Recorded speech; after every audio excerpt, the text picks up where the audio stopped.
दाहिने हाथ को कभी नीचे के अंगों का स्पर्श न करे, कभी भी सर पर वस्त्र रख करके जप न करे, बिना माला पूरी हुए किसी से कोई बात न कर बैठे। जैसे आप माला जप कर रहे हैं तो ये ध्यान दीजिए कि दाहिना हाथ आपके कहीं कमर के नीचे के अंगों का स्पर्श तो नहीं किया।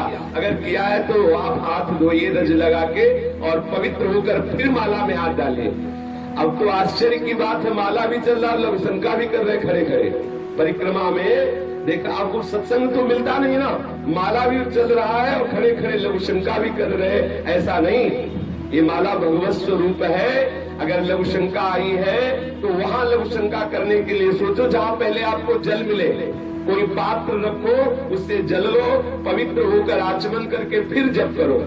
अगर लघु शंका करके आपने आचमन नहीं किया, हाथ नहीं धोए, पैर नहीं धोए, तो आप जो जप करोगे उसका प्रभाव आपके हृदय में काम क्रोध को प्रकट कर देगा।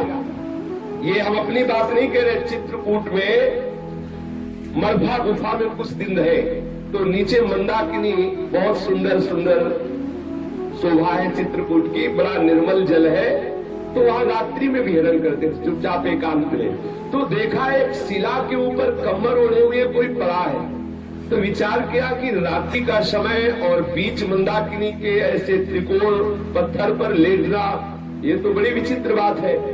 तो हम इंतजार करते रहे। वो 2 बजे उठे और बाहर मंदाकिनी के आए। फिर हमने प्रणाम किया, देखा बड़ा तेजोमय स्वरूप, जेठ का महीना और मोटा कंबल ओढ़े। आश्चर्य की बात, जब लोग कपड़ा भी नहीं ओढ़ते उस समय कंबल ओढ़े हुए थे।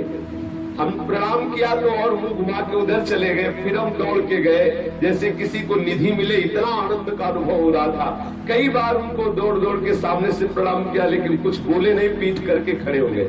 फिर पीछे से हमने कहा, महाराज जी हम शाम से आपका इंतजार कर रहे हैं, क्या आप हमसे एक बार भी नहीं बोलेंगे? अगर आप गुरुजन नहीं बोलेंगे तो हम जैसे अधमों का जीवन कैसे भगवत मार्ग में आगे बढ़ेगा? फिर वो बोले, उनकी दृष्टि पड़ी, इतना सुख मिला कि अब आपको क्या बताए। बड़ा आनंद का अनुभव हुआ, घबराहट सी एक अंदर हो रही थी, ऐसे सुख का अनुभव हो रहा। प्रणाम करके कहा, 1 मिनट महाराज जी बैठ जाइए, हम आपसे बात करना चाहते। वो बैठ गए कृपा करके। गले में तुलसी की कंठी थी, कोई तिलक नहीं था, एक लंगोटी थी और ऊपर से काला कंबल मोटा ओढ़े हुए थे। तेजोमय स्वरूप था, अस्थिमात्र शरीर था। प्रार्थना की कि महाराज जी आप हमारे कल्याण के लिए कृपा करके कुछ बोल दीजिए। बस अपनी तरफ से बोले थे कि जो तुम्हें गुरु मंत्र मिला है पवित्र अवस्था में उसका जप कीजिए। अगर अपवित्र अवस्था में जप करोगे तो काम वेदना प्रकट हो जाएगी और असहनशीलता आ जाएगी आपके हृदय में। हमने कहा मंत्र जपने पर भी? बोले हाँ, यदि अपवित्र अवस्था में मंत्र जप आ जाएगा तो काम वेदना प्रकट हो जाएगी और असहनशीलता आ जाएगी, अर्थात क्रोध प्रकट हो जाएगा। यद्यपि हमने ये बात कहीं पढ़ी नहीं है लेकिन उन महापुरुष के मुख से सुना हुआ वेदों से भी ज्यादा प्रमाणित है, क्योंकि उनका जीवन इतना मंगलमय और पवित्र। जो पूज्य श्री राजेंद्र दास जी के यहाँ तबला बजाते हैं ना, वो युगल किशोर, वो भी उनको भी दर्शन कराए थे, वो भी देखा था उन संत को। उनसे पूछ लेना कितने तेजस्वी और तपस्वी महापुरुष थे। उन्होंने कहा कि यदि आप अपवित्र दिशा में गुरुमंत्र का जप करेंगे तो गुरुमंत्र आपके हृदय में काम वेदना प्रकट कर देगा और असहनशीलता आ जाएगी। इसलिए मंत्र जपने वाले को बहुत सावधान रहना चाहिए, सदैव पवित्र रहना चाहिए। लघु शंका करे तो जल का प्रयोग करे, शौच में जाए तो कमर के नीचे कम से कम स्नान जरूर करे। 2 बार तो पूरा स्नान करे, और अगर कई बार जाना पड़े, कोई रोग है तो कमर के नीचे जरूर। और सूती वस्त्र जितने भी धारण किए वो शौच के बाद उनको धोना चाहिए। ऐसे नहीं है कि आप सब कपड़ा पहन के गए, शौच हुए आए। बस कुछ लोग तो यहाँ दर्शन होता है ऐसे रज छूते हैं, ऐसे छू लिया और बस टोटी में ऐसा नहीं। कम से कम, जब बिल्कुल कम, तो 7 बार बायां हाथ धोइए, फिर उसी बाएं हाथ से रज लेकर हाथ पैर में रज लगाकर धोइए पैर में, फिर दोनों हाथ मिला करके कम से कम 5 बार रज से धोइए। आप सोचेंगे कि ये तो नाली जाम करवा देंगे हमारे बाथरूम की। थोड़ा थोड़ा रज ले लीजिए। पहले अगर साबुन लगाना है तो पहले रज के बाद साबुन मत लगाइए। रज परम पवित्र है। जितनी आप पवित्रता का निर्वाह करेंगे उतना ही आपके हृदय में मंत्र प्रकाशित होगा। जिसका शरीर अपवित्र है, मन पवित्र है, तो मंत्र कहाँ प्रकाशित होगा? इसलिए अपवित्र हाथ से कभी दाहिने हाथ को नीचे के अंगों का स्पर्श नहीं होने देना चाहिए। अगर करिए तो फिर रज लगा के धोइए। और कभी सर पे वस्त्र रख करके मंत्र नहीं जपना चाहिए। मंत्र जपते समय सर खाली होना चाहिए। और बिना माला पूरी हुए कोई भी आवश्यक बात हो तो भी नहीं करना चाहिए। यदि आपको बहुत आवश्यक हुआ और आप बोल दिए तो फिर आपको पहले 1-2 बार कीर्तन करना चाहिए। फिर जहां से माला का रोका था वहां से नाम जप कीजिए, वहां से मंत्र जप कीजिए। 1-2 बार जो गुरु प्रदत्त नाम है उसका कीर्तन कीजिए, जोर से उच्चारिए। जैसे संन्यास मार्ग वाला है तो प्रणव का उच्चारण करे, अपने वैष्णव जन है, रसिक जन है तो इष्ट का नाम उच्चारण करे। पश्चाताप के रूप में कि हाय माला छोड़ के मुझे बात करनी पड़ी। यदि आप अनावश्यक बोल गए, संसारिक बात बोल गए तो आपके जप का प्रभाव आपके हृदय में नहीं पड़ेगा। माला बिना पूरी हुए यदि आप बीच में बिना आवश्यक की बात बोल गए तो माला का प्रभाव आपके चित्त में नहीं पड़ेगा। इसलिए अपने लोगों के ऊपर कोई प्रभाव नहीं पड़ रहा। माला लिए हो प्रपंच की बात कर रहे हैं, माला लिए हैं दूसरे की निंदा कर रहे हैं, माला लिए हैं संसारिक बातें कर रहे हैं। सावधान, जितने समय जप में बैठो तो सिर्फ जप में हो। अगर आप हर समय जप कर रहे हैं तो आज जब तक माला पूरी ना हो जाए तब तक बात न करें। और बात भी करें तो भागवतिक बात होनी चाहिए, अनावश्यक बेकार की बातें नहीं होनी चाहिए। जब आप अनावश्यक कोई बात कर ले तो नाम कीर्तन करके ही माला प्रारंभ करें। और ध्यान रखें जब जप पूरा हो जाए तो आचमन करके किससे इससे बोले, और जब बात पूरी हो जाए तो आचमन करके फिर जप करें। ये मंत्र जप का विधान है। नाम जप में भी जब तक माला पूरी न हो तब तक बीच में नहीं बोलना चाहिए। यदि जप करते समय आप अश्लील शब्द बोलेंगे, गंदे शब्द बोलेंगे तो आपका जप हृदय में प्रकाशित नहीं होगा।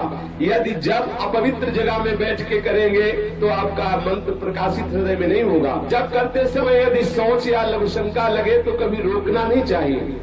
यदि रोकोगे तो शौच और लघुशंका का जप होगा, मंत्र का नहीं। इसलिए माला पूरी करके और पवित्र स्थान पे माला विराजमान करके। कई मालाएं यहाँ मिलती है, बोले माला झोली छूट गई है। जानते हो जिसका माला खो जाता है उसका आधा जप चला जाता है। जितना आपने जीवन में जप किया, माला गया तो आधा जप जो है आपका उसके पास चला गया जो आपकी माला ले लिया। इसलिए माला को प्राणों से भी प्यारी बचा के रखो। जब आपके हाथ में माला हो तो किसी को प्रणाम मत करो। अगर प्रणाम करने की तत्काल आवश्यकता पड़ी तो माला को ऐसे सर पर रख के दाहिने हाथ से और मस्तक धरती पे रख दो। अगर किसी के चरण स्पर्श कर रहे हैं आप दाहिने हाथ से तो फिर पहले हाथ धोइए तब माला में हाथ डालिए। ऐसे नहीं कि ऐसे माला निकाली, चरण छू लिए, फिर माला में कर लिए, ऐसा नहीं करना चाहिए। माला भगवत स्वरूप है, परम पवित्र है, उसको ऐसे अपवित्र भाव। अब किसी के चरण छू के फिर माला में, ऐसा चरण छूने वाले को भी अपराध और छुआने वाले को भी अपराध लगता है। इसलिए सत्संग में कम से कम इतना तो ज्ञान रख लेना चाहिए, आप माला लिए हुए हैं और आप उसी हाथ से चरण छू रहे हैं, उसी हाथ से फिर माला, ऐसा ना कीजिए। अगर किसी को प्रणाम करना है तो पंचांग दूर से प्रणाम कर लो, साष्टांग प्रणाम कर लो, माला को ऐसे सर पे विराजमान कर लो। अगर चरण स्पर्श ही करना है तो माला को गले पे विराजमान करके फिर उनके चरण स्पर्श करो और हाथ धो के फिर माला जप करो, ऐसा करो। जब मंत्र का जप करें तो उसके साथ इष्ट का जरूर चिंतन होना चाहिए। मंत्र का जब कर रहे हो तो इष्ट का चिंतन जरूर होना चाहिए। अपवित्र वस्त्र नहीं होने चाहिए। जब मंत्र जप कर रहा हो गुरु मंत्र तो पवित्र अवस्था में करे। नाम तो अपवित्रा पवित्रो वा सर्वावस्थांग तो पिवा या स्मृत पुंडरीकाक्षम स्वाभ्यांतरा शुचि। नाम तो किसी भी अवस्था में आप जप सकते हैं, चाहे पवित्र हो चाहे पवित्र हो, नाम तो परम मंगलमय है। पर नाम के साथ भी ये नियम है कि बिना माला पूरी हुई आप नाम की और बीच में मत बोलिए।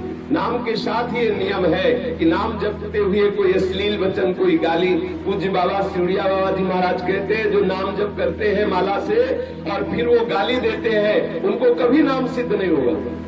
नाम जप करने वाले अगर गाली बकेंगे तो कभी नाम जप सिद्ध नहीं होगा। नाम जप करने वाले गंदी बातें जिह्वा से बोलेंगे, कभी नाम जप सिद्ध नहीं होगा। नाम जप करने वाले मसाला खाएंगे, बीड़ी पिएंगे, सिगरेट पिएंगे, भांग खाएंगे, व्यसन छोड़ करके।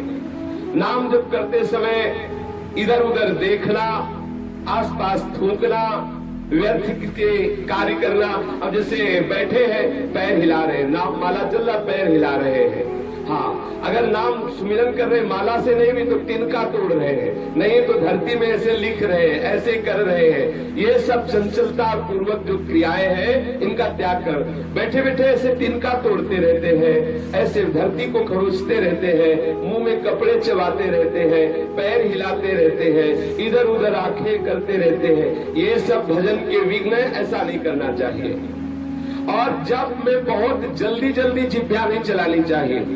जप करते समय धीरे धीरे जप का जो मंत्र है उसका एक एक अक्षर ध्यान करते हुए, जैसे अपने को राधा बोलना है तो राधा पूरा हमारे मानस पटल पर राधा नाम दिखाई दे रहा है और कान में सुनाई दे रहा है। फिर हम आगे की जो आगे की मन का है, जो तुलसी का आगे का गुड़िया, वो तभी हम करेंगे जब एक नाम सुन लेंगे और उसको देख लेंगे। तब भले संख्या में कम हो लेकिन ऐसा आपको लाभ मिलेगा।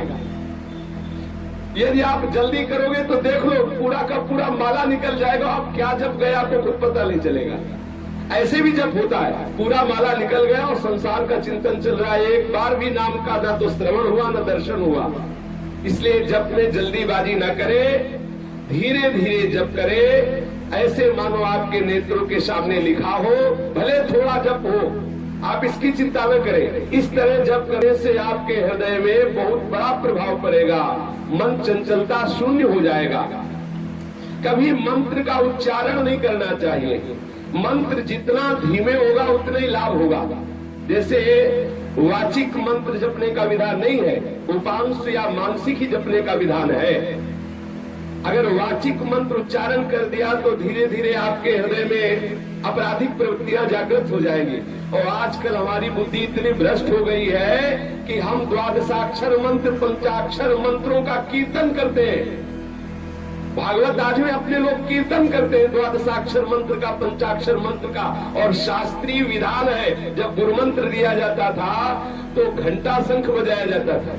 किस लिए? इसीलिए कि मंत्र उच्चारण में सुनाई दे। और गुरु शिष्य दोनों कपड़े से ढक जाते थे। किस लिए? कि कोई ओठ हिलता हुआ अंदाज न लगा पावे कि क्या मंत्र दिया। आज हम उन महागुप्त मंत्रों का कीर्तन करते हैं। गायत्री मंत्र, पंचाक्षर मंत्र, द्वादशाक्षर मंत्र है। मंत्र का गान करने से मंत्र जो है अमंगल करता है। मंत्र जितना गुप्त रखा जाता है उतना ही वो प्रभावित होता है। और कीर्तन जितना उच्च स्वर से किया जाता है उतना ही मंगल होता है। वाचिक से 10 गुना उपांशु और उपांशु से 100 गुना मानसिक।